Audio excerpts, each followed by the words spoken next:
What's going on, guys? I'm here with one of my clients, Kyle, who closed 66K in video retainers. 33K of that you closed yesterday. Was that right? Yep. Well, dude, welcome. I'm happy you're here. For anybody who maybe doesn't know you, do you mind just giving us a little bit of background on you, your journey, like how you got started in video, all that fun stuff? Yeah. I've been doing video for I think I've been in business for 11 years now. Wanted to really take this business to the next level because everything was word of mouth for me. I needed new ways to get clients and also how to learn how to run a business. Yeah, And especially sales. I needed help with sales for sure. for sure. And had you done any sort of retainers before this, or is this kind of your first time doing a retainer? No, first time doing retainers was with Master Filmmaker. And I actually really love that model. Yeah. I know I wanted to go that route because Alex Ramosi talks about it, and I know you talk about it a lot too. And I didn't know how to do it or what the best way. And then when I came across your program and met you, and you taught me how to do it, it I was was gonna say 33K awesome. for 3 months is not bad, dude. Like that's Yeah. because with this, for context for everybody else watching this too, it was you initially had this client, it was 33K for 3 months, and then you renewed them after that on a different project for another 33K for 3 months. So now we're at 66K for just one client. And like I think a lot of people like, and these aren't like large production job. Like you have a couple of people, right? But for the most part, like they're pretty bare bones as far as the production. And like you're just going out, you have consistent like recurring revenue coming in every month, which is huge. Yeah, we have a max of, I think it's 4 crew. Okay. Yeah. Because some people hear like 33K, they're like, oh, that's not that much. But they're thinking like 100K one day, 75 people on set, like huge productions. I think there is a difference between the two. And I think it's good to differentiate between those two, where it's like these are kind of more run and gun, easier to get in, get out.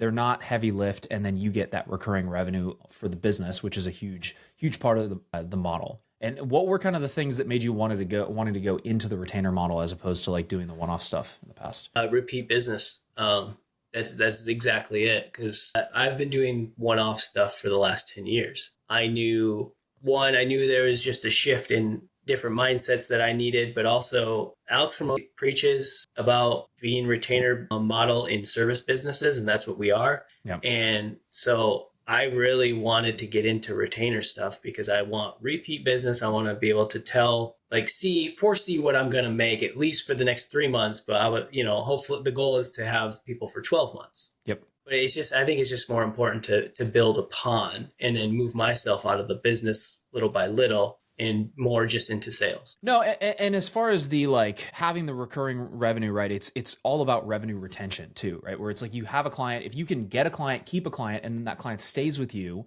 forever, then you don't need that many clients to hit 200, 300, a million a year, a million a month, whatever it may be, if everyone's worth a lot more money. Like if each client's worth 60K, you do the math on that, like you only need, what is that, 12, 13 clients to hit $1 million a year. Right. So it's like you don't need as many clients as you really think you do when you have more of a recurring revenue model. And that's ultimately what it comes down to, And then with the sales, you said one of the biggest things for you was like improving the sales. What specifically did you kind of struggle with within sales? Because I know a lot of creatives are like scared of sales. It's a lot, right? You don't want to feel sleazy. Like what were some of the like issues you ran into? Yeah, I think I don't love just talking to random people and trying to sell them. I can have conversations with people all the time. I enjoy talking to people, but I do not like salesy stuff or even trying to like ask people for money. It's just not, I don't know. I've never been comfortable with that, but I needed work on that and how to make it, not so salesy, and it probably honestly changed my mindset too around it of like what I'm actually doing and why I need to do it. Yeah. Because if you're scared of something or you hate somebody or hate something, right, you can't really get good at it. If I hate sales, I can't get good at it because I hate it, right? If I hate, water skiing, I'm not going to get good at it because I hate it because I don't want to do it, right? So it's just like you have to change the mindset around like if you truly believe in the product or service that you are offering, it's not selling. Selling is not a bad thing. It's simply helping people overcome any sort of objections to work with you to get to the other side and to achieve the outcome that your product or service promises at the end of the day, which is huge. And like, I guess, why did you kind of choose this program over maybe some of the other programs out there? Like what kind of drew you into us? Because there's other people who provide a lot of value as well. Yeah, I would say Master Filmmaker you guys kind of touched more on business side, sales side, like things that weren't necessarily just the filming and the lighting. Like there's a lot of programs out there for just lighting and all the on-set stuff, which is fun. And I took courses on that stuff and learned a lot. But like I needed more business stuff, how to run a business, how to scale a business, how to do sales, how to, just have people to actually like a community to talk to and ask questions to. It's almost like explain people when I want to have a coach for probably the rest of my career. And that's because I pay you, I'm paying a fee to Master Filmmaker, but it's not just for you to teach me things, but it's also for me to like ask you questions of like, hey, what do you think about this idea? And then it's bouncing ideas off of you too. And you're giving me maybe things I didn't think of. So it's like not just coaching, it's more like coaching along with like brainstorming and having people to actually talk to, especially if you're a one-man band. Yeah. And I have a coach as well. And like one of the biggest things for me, like, is, and like you said it's like knowing if I should go in this direction or not. And it's like having that like, hey, you should do this or you shouldn't do this, or this is a good idea, or think about this thing. Like, it's not even the questions that we know that we have. It's usually the questions we don't know we have. And those are the things that hang us up because we don't even know what questions to ask to get to whatever, next level we want to get to at the end of the day.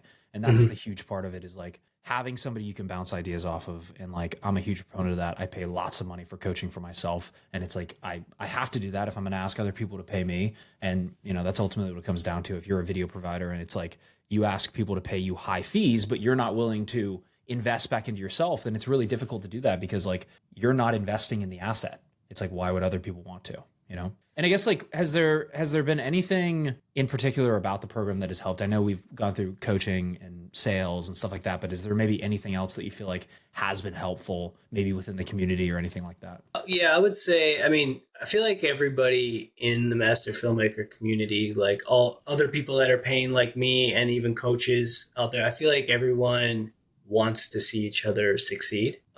That's one big thing. Like, when you put your wins in the win column and people are commenting, or they just like, put a fire emoji or thumbs up or whatever, congrats. Like, it just shows that like they want you to win because then they know they can win.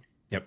But also like everybody's kind of discussing things of like, oh, how did you go about it? Or what kind of deliverables? Like, we don't try to keep secrets from each other. We're helping each other. Yeah. Well, and it also inspires, you're inspiring other people who are like, yo, I want to close a 33K 3-month deal. Like, that's awesome.